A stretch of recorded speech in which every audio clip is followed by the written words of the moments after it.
মধ্যপ্রাচ্যের বারুদ্ধাসায় নতুন করে ঘি ঢালল ইসরায়েলের বিধ্বংসী বিমান হামলা। লেবানন ইস্যুতে ইরান ও ইসরায়েলের এই মুখোমুখি সংঘাত এখন তেহরানের পারমাণবিক শহর থেকে শুরু করে বিশ্ব তেলের বাজার পর্যন্ত কাঁপিয়ে দিচ্ছে।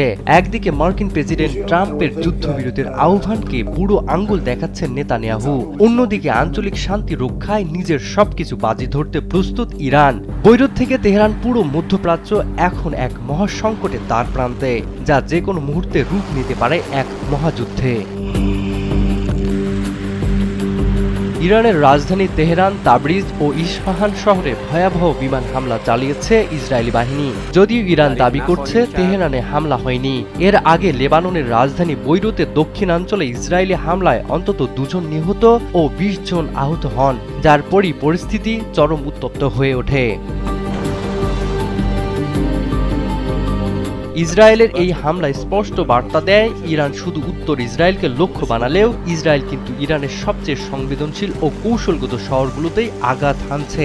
জীবন অবাক না করলে কে করবে? 28% মিল্ক ফ্যাটের অবাক করার সাথে ফ্রেশ মিল্ক পাউডার। জীবন অবাক করুক প্রতিদিন। তবে তেহরানের ফায়ার সার্ভিসের পক্ষ থেকে জানানো হয়েছে, বেসামরিক বা আবাসিক এলাকাগুলো এই হামলায় লক্ষ্য ছিল না।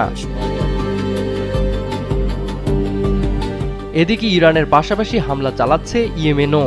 দেশটি থেকে ইসরায়েলের ভূখণ্ড লক্ষ্য করে ছোড়া একটি ক্ষেপণাস্ত্র সফলভাবে শনাক্ত ও প্রতিহত করেছে ইসরায়েলি আকাশ প্রতিরক্ষা ব্যবস্থা।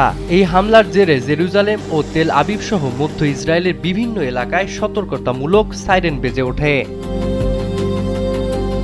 এই নতুন উত্তেজনা আমেরিকা ও ইরানের মধ্যে শান্তি চুক্তি প্রক্রিয়াকে মারাত্মক জটিল করে তুলল।